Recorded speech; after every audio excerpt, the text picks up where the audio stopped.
Jessica, meanwhile, was a girl with a sharp mind and a strong sense of curiosity. She fancied herself an intrepid teenage detective and was inspired by the likes of Sherlock Holmes, Batman, and the great Nancy Drew.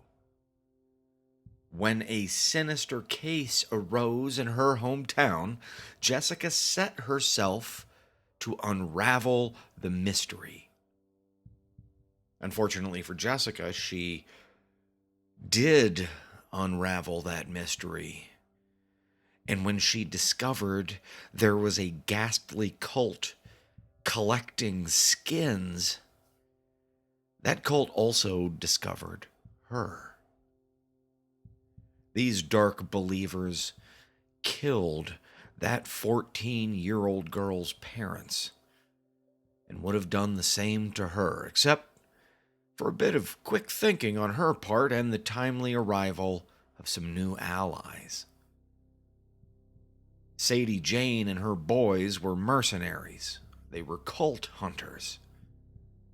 They were quite good at their jobs, but equally unsure of what to do with the innocent girl they had rescued. Sadie thought Jessica was smart enough to be useful. And based on that, along with some additional background research, Lila Ambrose decided to have a chat with the girl. For those of you who listen to the show, you know the name Lila Ambrose. For any newcomers, suffice to say that the world believes Miss Ambrose to be a fashion mogul, a socialite, a humanitarian. Secretly, she was a former cult leader, a skin merchant, and quite possibly the most evil woman on Earth. Lila had remedied her fiendish ways not due to a change of heart, but a change of enemies. Now she sought to destroy the cults she used to empower and the dark gods that she used to worship.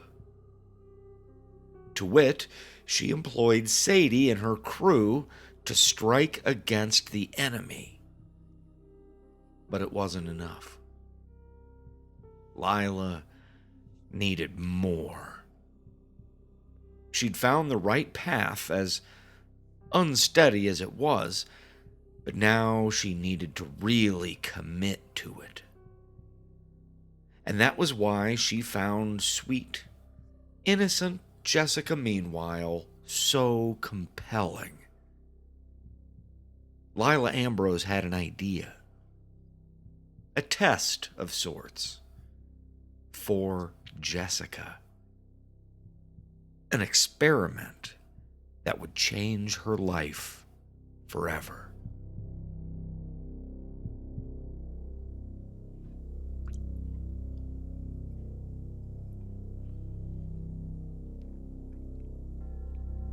Drinking whiskey in the kitchen and telling scary stories around the fire.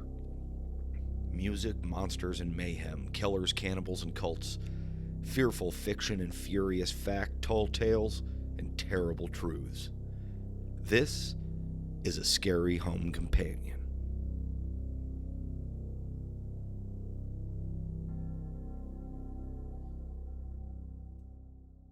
Jessica was all alone in the massive second floor of Lila Ambrose's mansion on the Florida coast.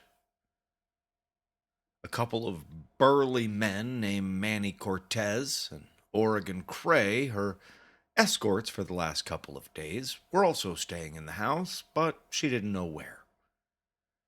Sadie Jane was already gone, lit out for parts unknown. The entire Ambrose house wasn't just lavishly furnished, it was also filled with everything that you would find in a regular home. The dressers and closets were full of clothes and shoes, the medicine cabinets full of medicine. There were 2 different linen closets and a utility closet, all fully stocked. Despite the fact that obviously nobody lived here. This was all for show. It was a museum of a home. Jessica went through the selection of sweats and t-shirts that had been left on the bed for her to choose from. She showered. She washed her hair, soaked in the steam for a lot longer than she had originally intended, before wrapping herself in what was easily the biggest, fluffiest towel that she had ever encountered. Then she started to wander, investigating this massive building. So many doors. There were 3 different bathrooms in this wing of the 2nd floor alone. There were twice that many bedrooms. All of them unlocked, open, pristine. Except for one. The one facing out the rear of the house in the back corner. That one was locked down tight. Which intrigued Jessica. She made a mental note of that. And then wandered back to a sitting room she had passed by. It had a 100-inch plasma screen TV mounted on the wall. Beside it, there was an 8-shelf bookcase, crammed to capacity with perfectly neat and alphabetized movies. Jessica browsed through the titles, running her fingernail along the spines. They were all still in the shrink wrap. Never opened, never watched. Just for show. Except for one. The Disney movie Fox and the Hound had been opened. She made a mental note about that, too. Jessica, this is Lila Ambrose. The disembodied voice came from the corner of the room. She traced it to a camera mounted near the ceiling. Will you please get dressed and meet me in the kitchen? We need to speak. The red light on the side of the camera turned off. It only took Jessica a few minutes to get ready. She liked to keep it simple, with her hair tied back in a loose ponytail, and only rarely did she wear makeup. So once she located the sewing kit in the linen closet, she was done in a jiffy. Lila was waiting in the doorway of the kitchen, sitting in her wheelchair, watching Jessica descend the steps. The girl looked elegant but restrained in a very familiar tea-length ballet neck sleeveless dinner dress. Midnight blue taffeta, so soft it looked like melted wax. But the edges were crisp. They sliced through the air like blades. Jessica stopped halfway down the steps, curtsied, and then finished her descent. Lila scolded her. I left clothes out for you. Yes, thank you. I don't like sweatpants. So why do you have that on? Your assistant Victoria told me to put on what I wanted, so I looked around until I found this. It's one of your designs, isn't it? It seemed appropriate for tonight. After all, you are Lila Ambrose. The Lila Ambrose. I'm surprised that it fits you. Well, I had to take it in a little in the back. How? With a sewing kit? I bet Margot loved you. You check a lot of boxes, girl. Jessica asked, Who's Margot? That was the old woman who ran that skin weaver cult. Oh, her. They brought you her head, but they wouldn't tell me why.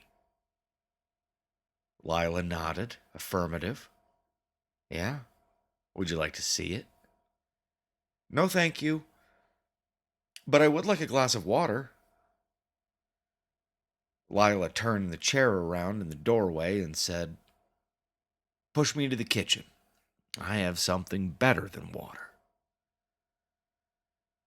Jessica checked the brakes of the wheelchair and then pushed it the short distance, some 50 feet, towards a low-slung marble counter. Lila directed the girl to put on the kettle and where to find the imported cocoa beans that she had ground into the richest hot chocolate mix in the world. From under the counter, Lila withdrew a crystal decanter of brandy and hot-shotted both mugs of steaming hot chocolate. Jessica took a tentative sip. It's very good, but may I also please still have some water? They sat at the kitchen table, a single light above them. Do you believe in good and evil, Jessica? Do I believe that good and evil exist? Well, yes, of course, I know that both of those things exist. But not in the religious way, if that's what you mean. I don't mean to offend you. Lila raised her hand. Before you say anything else, Jessica, please understand one thing. Above all else, tonight you must be honest with me. I guarantee you cannot offend me. So don't trouble your mind with what I will or won't want to hear. I need you to be honest. You be honest, and we will get along just fine. Nervously, Jessica chewed her lip. Well, in the spirit of that, let me be honest and say that I know you can walk. Your legs look very well defined. The shoes you're wearing are scuffed. It looks like you wore them very recently and in wet dirt. Lila asked her, So, if you knew I could walk, why did you push my chair? Well, because you asked me to. You saved my life. You took me in. Pushing your chair was the least I could do. She took another sip of the hot chocolate. It burned all the way down into her belly, although it was not entirely unpleasant. Lila walked over to get the rest of the brandy and topped herself off. What were you saying about religion? Jessica continued. Good and evil are real, but that doesn't mean God and the devil are real. I mean, they might be. Most everyone in the world believes in some kind of God or another, so maybe everyone's right. Or maybe everyone's just afraid of what it means if there isn't a God. I used to be like you, Jessica. In this one very specific way, I was like you. I thought that good and evil were just abstract concepts used to control and guide human behavior. We all mind our P's and our Q's when we know someone is watching, don't we? But I can tell you, they aren't just abstract concepts.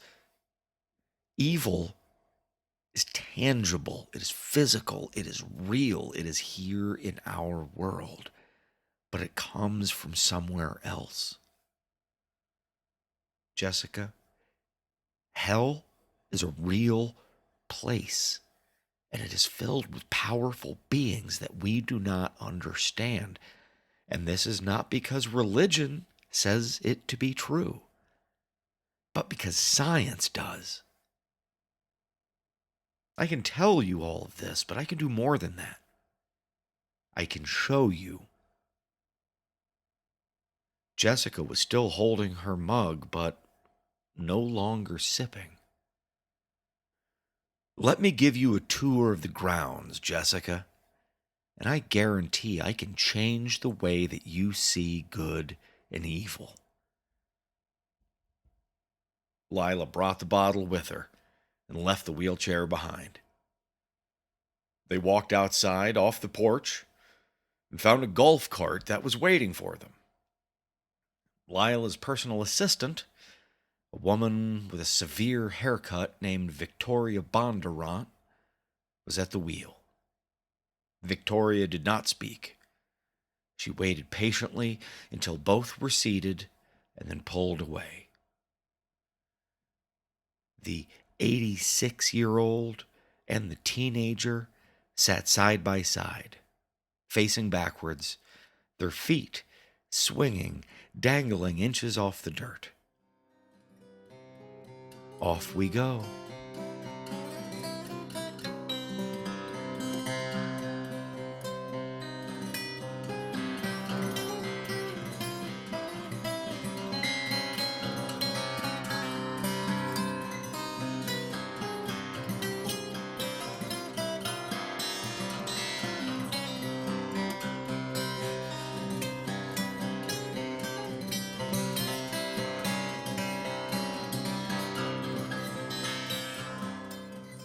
Two ruts of a narrow dirt road led away from the main house and deeper into the 4,000 square acres of swampy Florida coastland owned by Lila Ambrose. There were orange groves around the outsides of the property, but here, this close to the main house, there were gardens, magnificent beds of flowers and trellises crawling with ivy lace. Even under this dim moonlight, it looked radiant.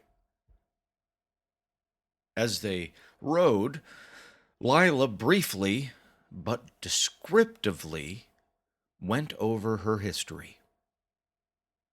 Although her public face is that of a humanitarian, Lila started those charities as a way to farm victims for her cults. People she could take that would never be looked for. She told Jessica about all the families that she harvested for their parts, their skins, which she then crafted into the finest leathers and goods.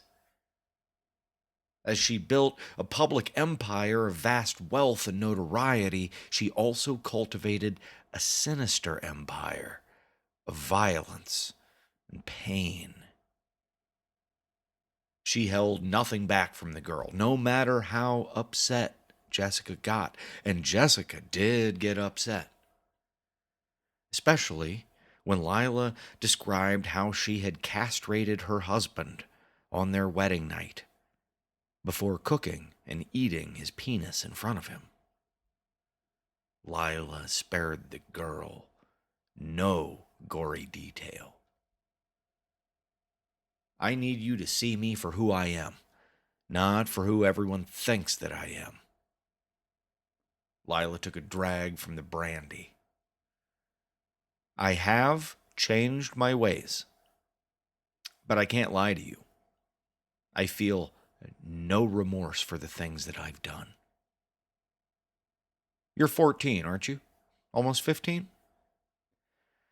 I remember having a 14-year-old girl's eyes plucked out. I don't remember why. I didn't feel bad. Jessica, I still don't. But I am a different person now. That was a lifetime ago. I do things differently. The beautiful gardens have been replaced by twisted stands of trees, packed impossibly dense.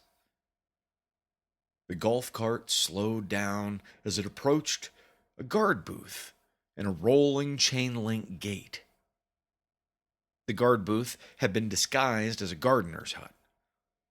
But the man who opened the gate, wearing body armor and a submachine gun sidearm, was definitely no gardener.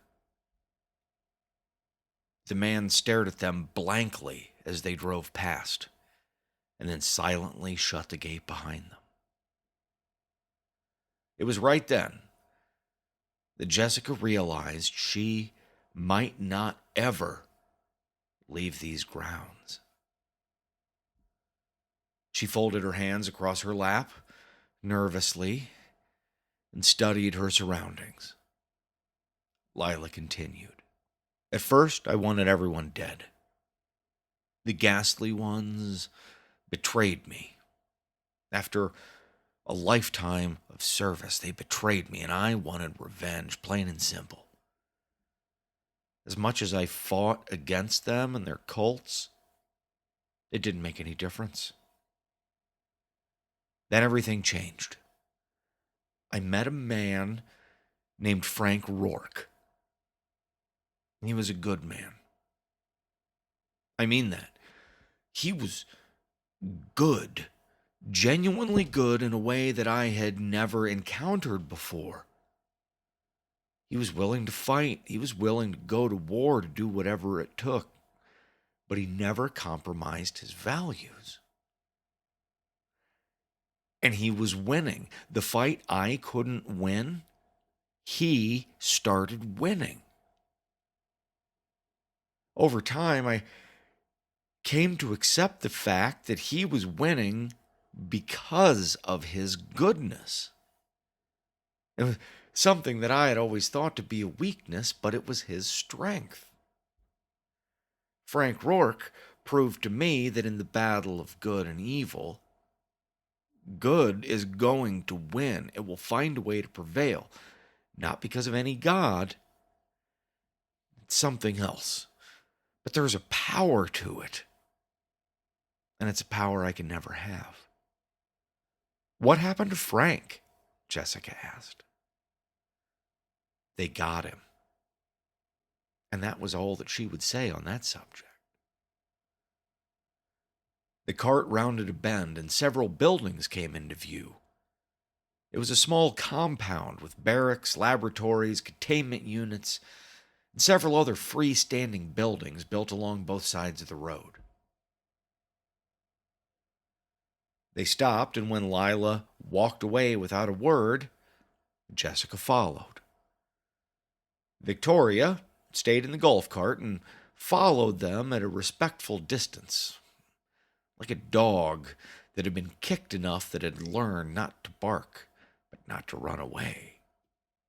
They walked to the nearest building, a long structure of corrugated steel and cargo netting that made it look invisible from above. A man with a gun sat on a stool outside the front door.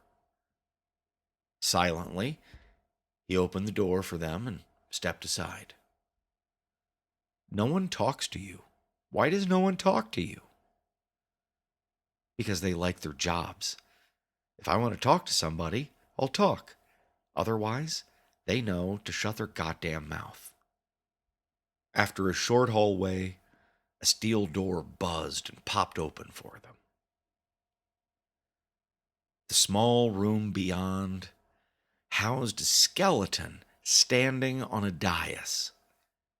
It had been rebuilt entirely, secured with wire and epoxy, so that the bleached bones would always have structure and form. The skeleton wore a very sharp suit and stood casually. The side of the bright white skull had been smashed open. Lila explained, "These are the remains of Ira Dunwich." As they entered the room, it triggered the video walls to light up, and suddenly, the whole 8x8 back wall was filled with crime scene photos of a horrifically murdered senior citizen. He was the greatest love of my life, and my greatest enemy. Ira was important. There was never another like him. My real regret is that I didn't get to watch him die. Hopefully, I'll have another chance. Under the scroll of bloody photos on the wall and the empty gaze of the skeleton, Lila explained to Jessica about the emissary that had been living in Ira Dunwich's head, and how that brain slug had been removed and placed into a new host. They moved on. At the other end of this building, another locked door. Behind it, they found a blind man sitting at a desk, listening to music on an old-timey phonograph. He lifted the needle when they entered. "Miss Ambrose?" he said. "It's always a pleasure, ma'am." "Open the door," she commanded by way of small talk.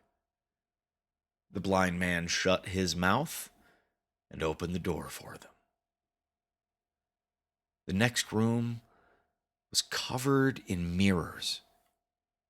Walls, floor, and ceiling, all of them angled ever so slightly that you couldn't see it, you wouldn't feel it, but it centered all of the reflections, so there were no blind spots. In the middle of the room, a medical examination chair with excessive restraints. The chair was empty, but the stainless steel drain in the floor under the chair said that it wasn't always empty. The chair was facing a painting mounted on the mirrored wall.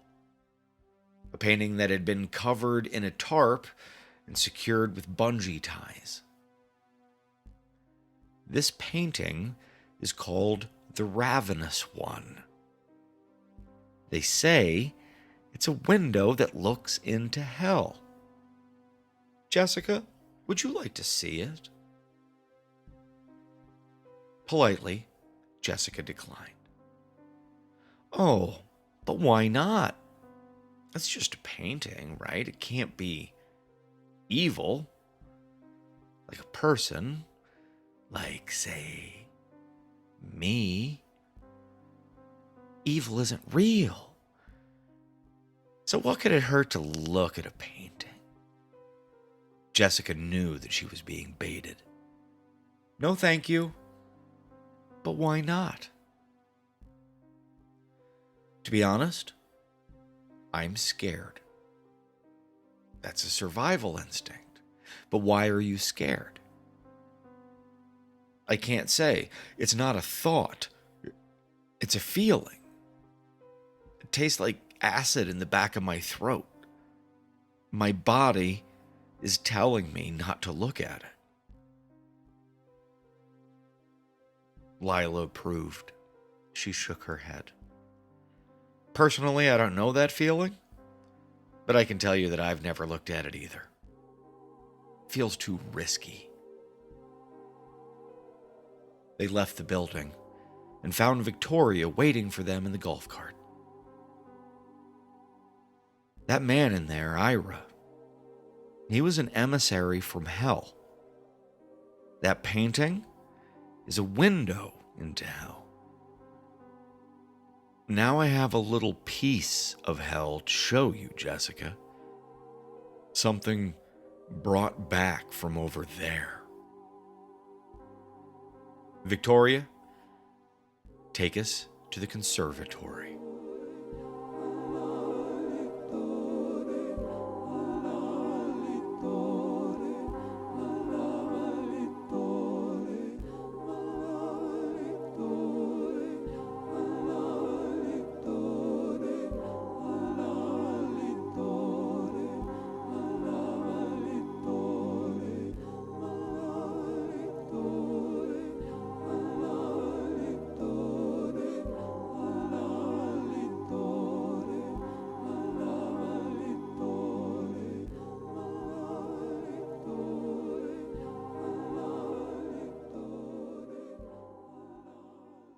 Traditionally speaking, a conservatory is an indoor greenhouse. Lila's was anything but green. Her indoor garden wasn't behind glass either, because the flora contained within required neither sunlight nor water. Instead, her conservatory was housed inside a massive structure that from a distance looked like 3 grain silos in uncomfortably close proximity. As the golf cart got closer, Jessica saw that these structures were not grain silos. They were towers made of cement, 40 feet high, 15 feet across, and all coming down into the same housing, a bunker that connected them all at the base. 2 women with machine guns stood outside the airlock door that led into the building. Neither one of them looked at Lila in the eyes. "Everyone's afraid of you," Jessica commented. "They fucking better be. Aren't you?" Jessica wasn't entirely confident with her answer, but she made herself sound entirely confident with her answer and said, "No, I'm not afraid of you." Lila studied her for a moment. "Good girl. Don't bring fear into the garden. The plants can sense it." Inside a decontamination chamber, Jessica slipped into a biohazard suit made of the most atrocious shade of yellow she had ever laid eyes on. She gently tucked the ends of the skirt inside the heavy pant legs before zipping up the torso. "Aren't you wearing one?" she asked. Lila shook her head. "No. Worst thing that can happen is that the plants get sick from me. I'm too toxic to die." Jessica wasn't sure if the old woman was being figurative or literal, but she could see how either way it still might be true. "Jessica, what do you think of Victoria, my assistant?" Jessica shrugged. "She didn't say much to me." "Good. I instructed her not to say much to you. But what do your instincts tell you? What's your impression of her?" Jessica clicked her hood into place and then tapped the outside of the faceplate with her knuckles, just to see what it sounded like.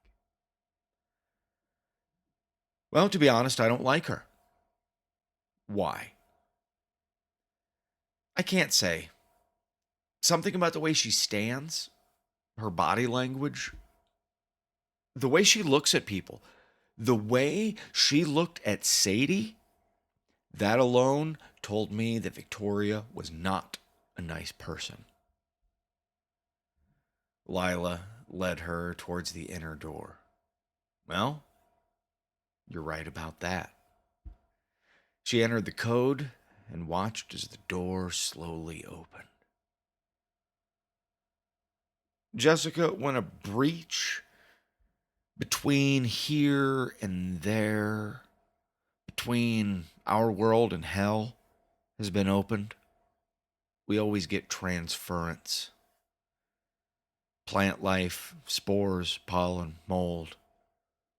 Things cross over and try to grow here where they don't belong.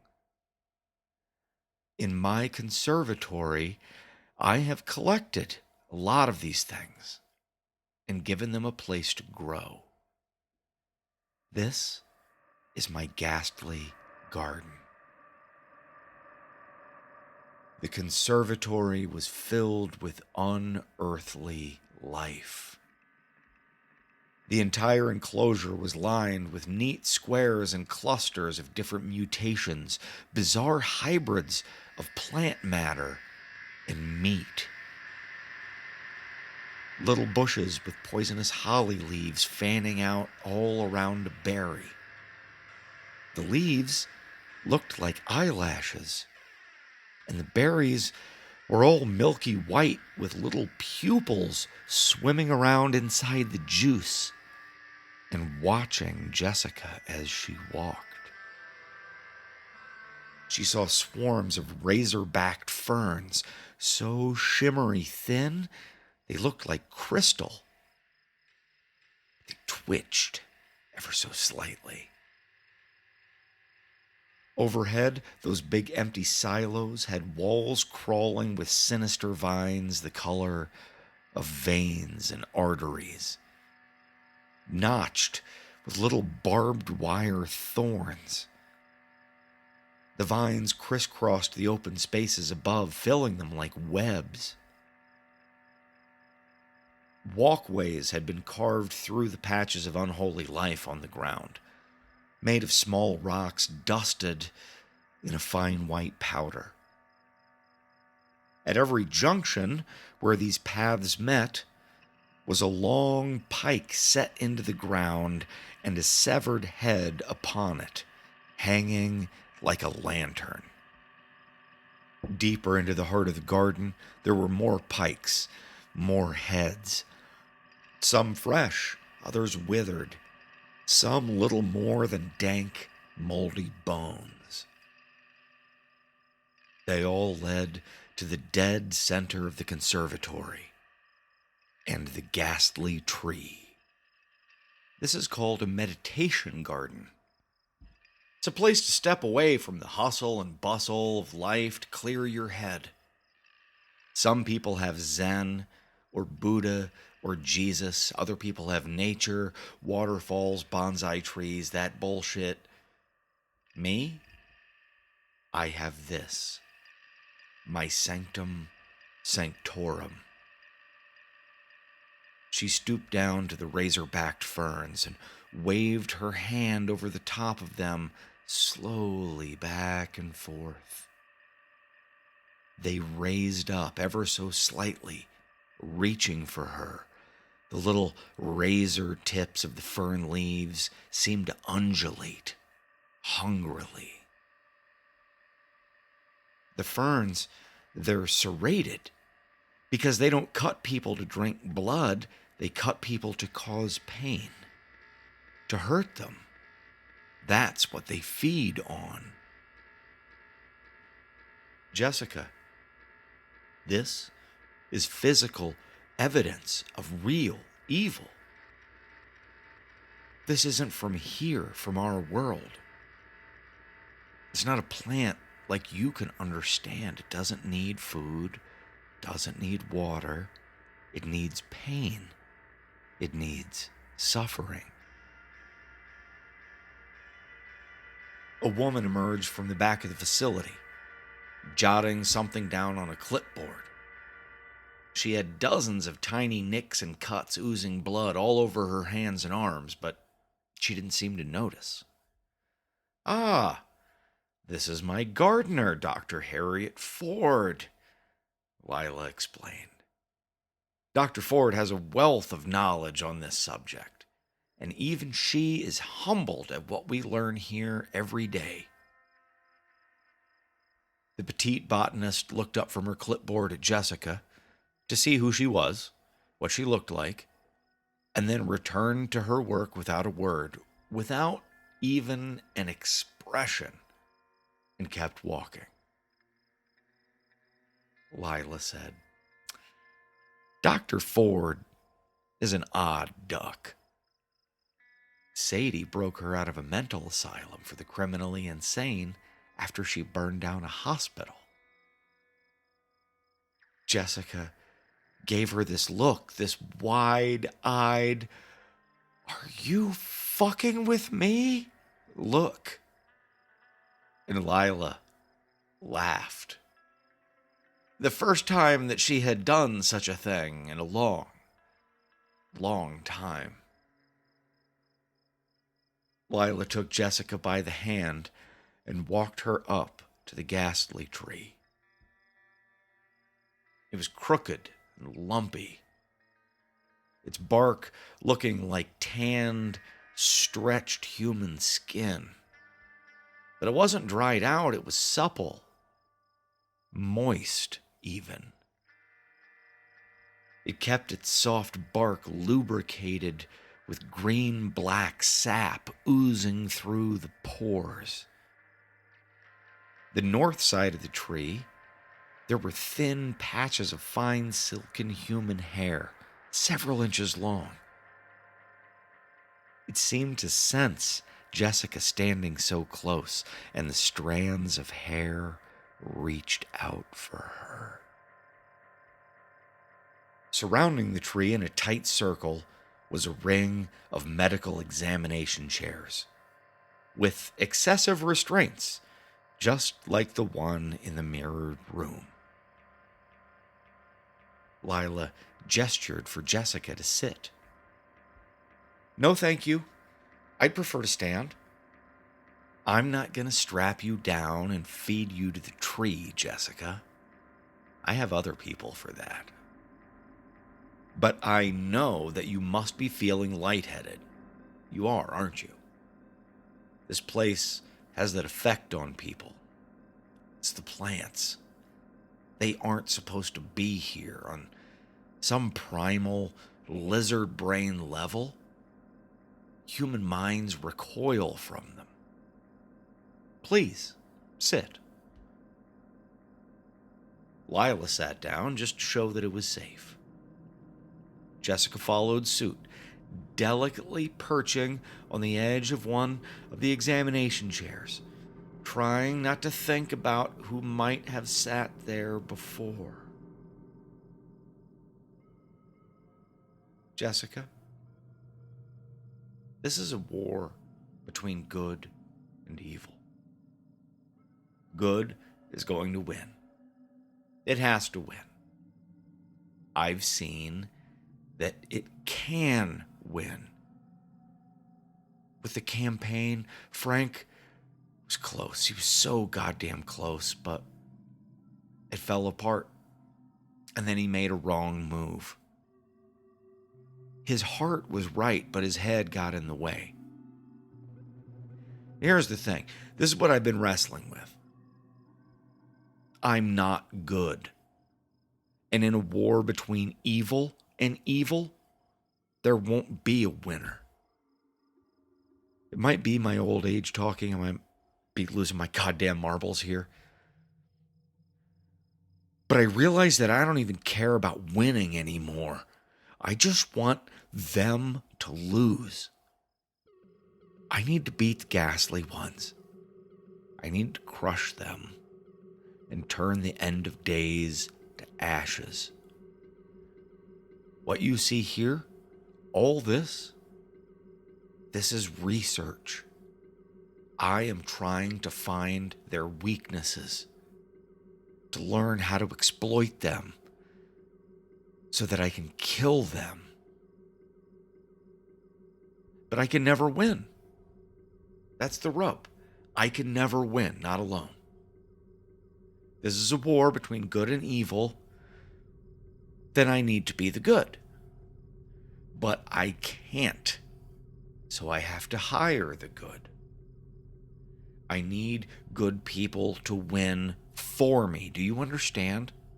People like Frank, people like Sadie. Good people.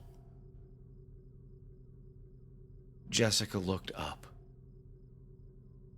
The spindly branches of the tree looked like impossibly long finger bones with fractal tips. The leaves were thin layers of skin, with just a hint of glittering gossamer green. "I can't fight," Jessica whispered. "What can I do?" Lila stood up. She patted the girl on the shoulder in what was a very reasonable facsimile of human kindness and said, "You can help me find other good people who can fight." Jessica looked up at her. She wondered briefly if Lila was still thinking about plucking out that girl's eyeballs. "Will you help me, Jessica, meanwhile?"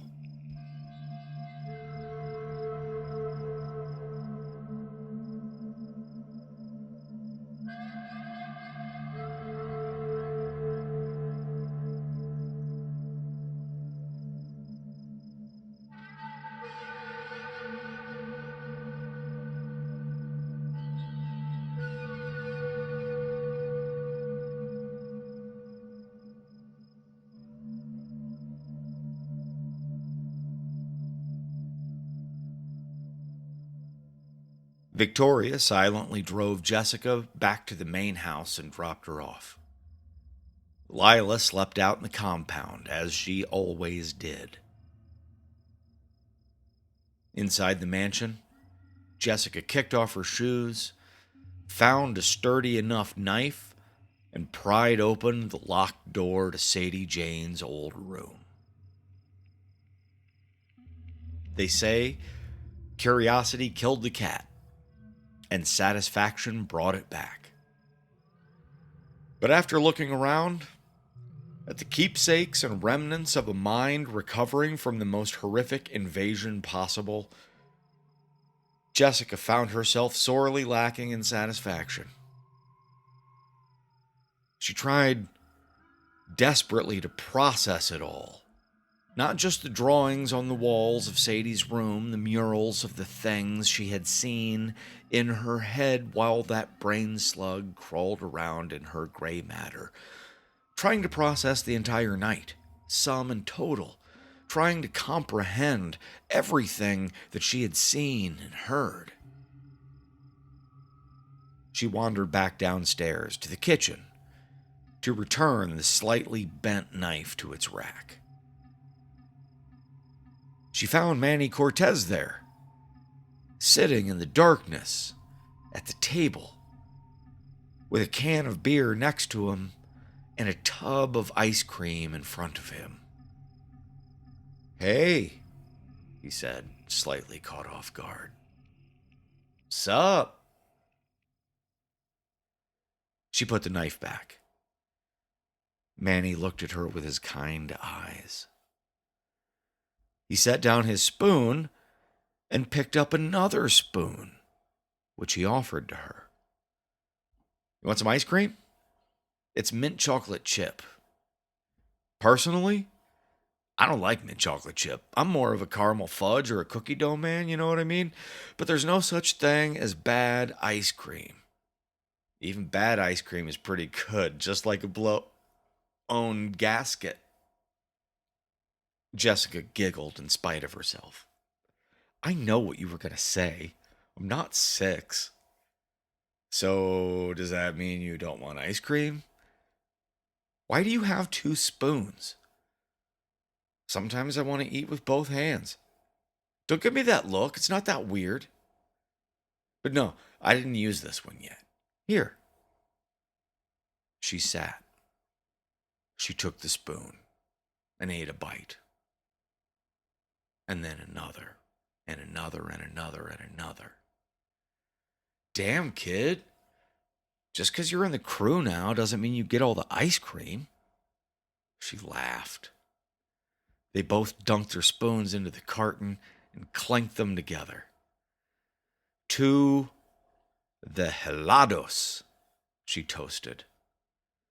Manny laughed. "Los ice creams? Why not? I'll eat to that." And so it came to be that the freshly orphaned girl, the intrepid teenage detective Jessica, meanwhile, found a new family. A fucked up family, but a family all the same.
Thank you for listening to another episode of A Scary Home Companion.